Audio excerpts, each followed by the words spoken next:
एकीकडे तीव्र उन्हाळ्यामुळे पाणी टंचाईने नागरिक त्रस्त झाले असताना दुसरीकडे वसमत नगर परिषद हद्दीतील प्रभाग क्रमांक 13 मधील बहिर्जी नगर परिसरात हजारो लिटर पिण्याचं पाणी नाल्यात वाया जात असल्याचा प्रकार समोर आलाय।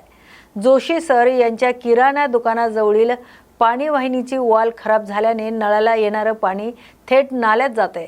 हंडाभर पाण्यासाठी नागरिकांना भटकंती करावी लागत असताना प्रशासन मात्र या गंभीर समस्येकडे दुर्लक्ष करत असल्याचा आरोप स्थानिक नागरिकांनी केलाय। मुदखेड शहरात भारतरत्न डॉक्टर बाबासाहेब आंबेडकर यांचा पुतळा उभारण्याची परवानगी मिळावी या मागणीसाठी सामाजिक कार्यकर्ते मारुती डुबकवाड यांनी आक्रमक भूमिका घेतली आहे। प्रशासनाच्या दिरंगाई विरोधात त्यांनी 12 मे 2026 पासून साखळी उपोषण सुरू करण्याचा इशारा दिलाय। नगरपालिकेने 1989 मध्येच पुतळा खरेदी केला असून गेली 40 वर्ष तो पालिकेच्या बंद खोलीत पडून असल्याचा आरोप करण्यात आलाय। पुतळा उभारण्यासाठी आवश्यक ठराव आणि प्रक्रिया पूर्ण झाल्याचा दावा करत प्रशासनाने 1 जून पर्यंत अंतिम परवानगी द्यावी, अन्यथा नागरिकांच्या वतीने पुतळ्याचं काम सुरू करण्यात येईल असा इशारा निवेदनातून देण्यात आलाय। या संवेदनशील विषयावर प्रशासन काय निर्णय घेतंय याकडे संपूर्ण तालुक्याचं लक्ष लागलंय।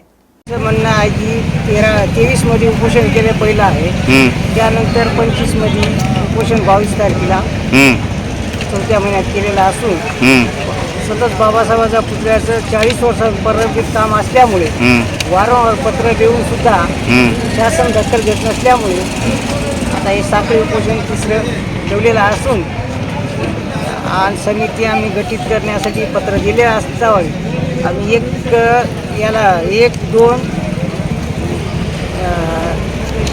समितीच्या वतीनं आम्ही ठराव घेऊन त्यानुसार समिती 10-2 या कारणाने आम्ही समिती तयार करून दिलेली असल्यामुळे आम्हाला परवानगी देण्यात यावी यासाठी ठेवलेलं आहे। त्याचा आणि काही खुलास निघाला म्हणून त्या 22/4/25ला नियमानुसार शासन मुख्य अधिकारी GR लावून आम्हाला पत्र दिलेलं आहे। त्यानुसार आम्ही पूर्ण ठराव करून दिलेला आहे समितीचा। चौथा दिवस आहे। याच्या आधी एक दोनदा उपोषण झालं पुतळ्यासाठी। अनेक वर्षाचा संघर्ष आहे। तर प्रत्येक मुदखेडवासियाच्यांनी इतर समाजाची सुद्धा इच्छा आहे की हा पुतळा उभारणीसाठी शासनाने परवानगी देऊन आपली पुतळा बसविण्याची जागा निश्चित करून द्यावी। अडचण शासनाची परवानगी हवी आहे। शासनाला परवानगी द्यावं। शासनाला परवानगी दिल्यावर पुतळा बसविण्यात समिती तयार। समितीला जाऊन अंदाजे 2-3 महिने झालं। 3 महिने झालं। रजिस्टर्ड पद्धतीनं समिती स्थापन केलेली आहे। त्या समितीमध्ये जवळपास 7 लोकांची समिती आहे।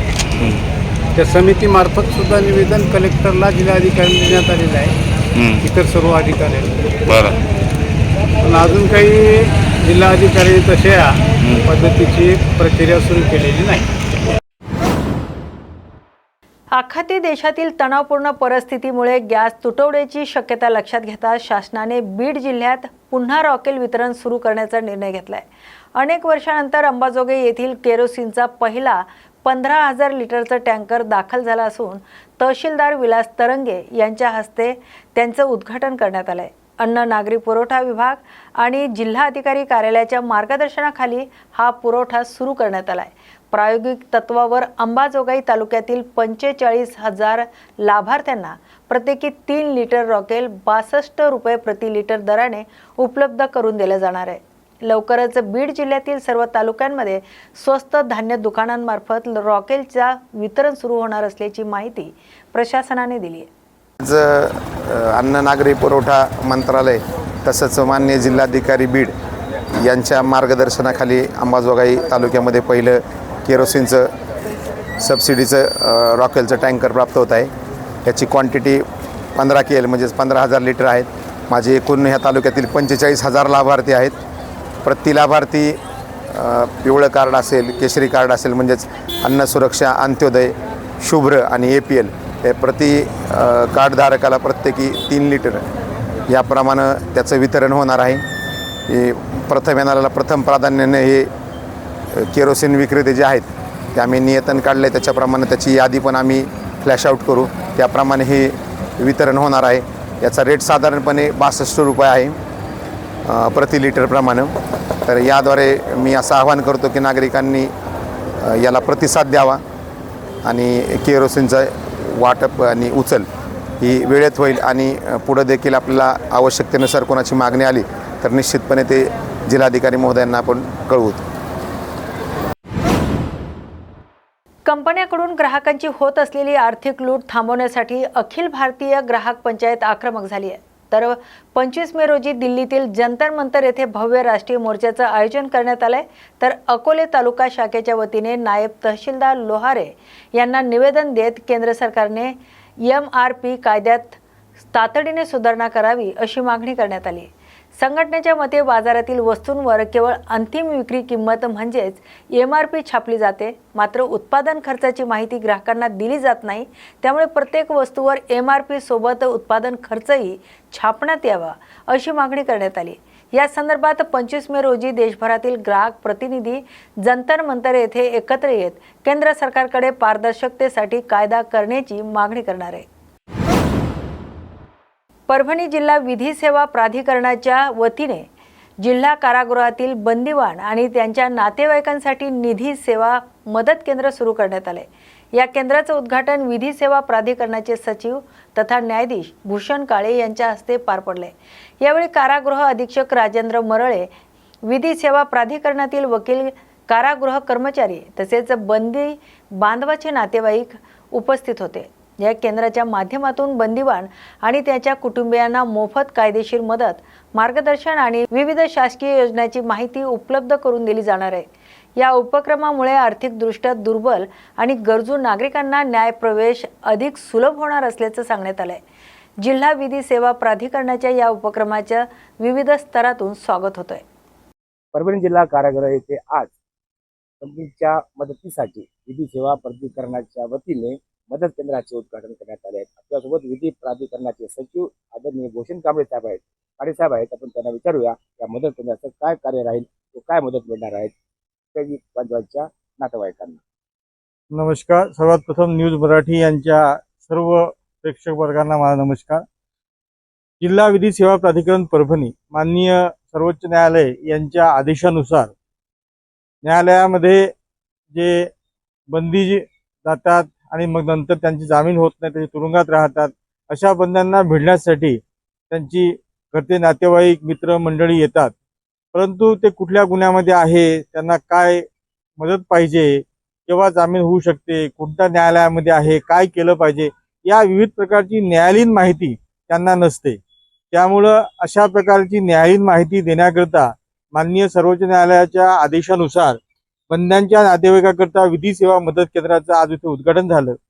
इथे आदरणीय मरळे साहेब जे जिल्हा कारागृहाचे अधीक्षक आहेत ते सुद्धा उपस्थित आहेत.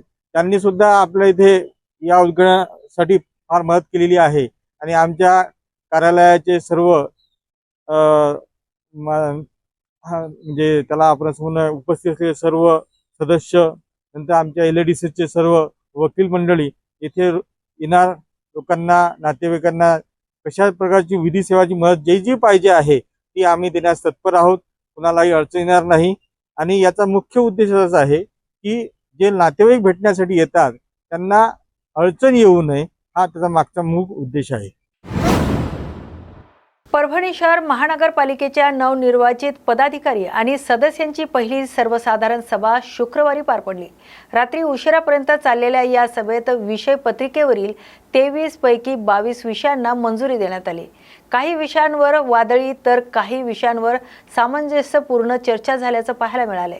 महापौर सय्यद इक्बाल सय्यद खाजा यांच्या अध्यक्षतेखाली झालेल्या सभेला उपमहापौर गणेश देशमुख, आयुक्त नितीन नार्वेकर, विविध समित्यांचे सभापती आणि नगर सचिव विकास रत्नपारखे उपस्थित होते. सभागृहात सदस्यांनी मांडलेल्या विविध प्रस्तावांना सर्वानुमते मंजुरी देण्यात आली. प्रभाग क्रमांक 1 ते 16 मधील विकास कामांसाठी निधी मागण्याचा प्रस्ताव भगवान वाघमारे यांनी मांडलाय, तर त्यालाही सभागृहाने मान्यता दिली. परभणी शहरातील खंडोबा बाजार परिसरात उभ्या असलेल्या आयशर टेम्पोला अचानक भीषण आग लागल्याची घटना घडली आहे. तर या आगीत टेम्पोतील 3 जनावरे जळून खाक झाल्याने मोठं नुकसान झालंय। मिळालेल्या माहितीनुसार खंडोबा बाजार परिसरात एक आयशर टेम्पो उभा होता।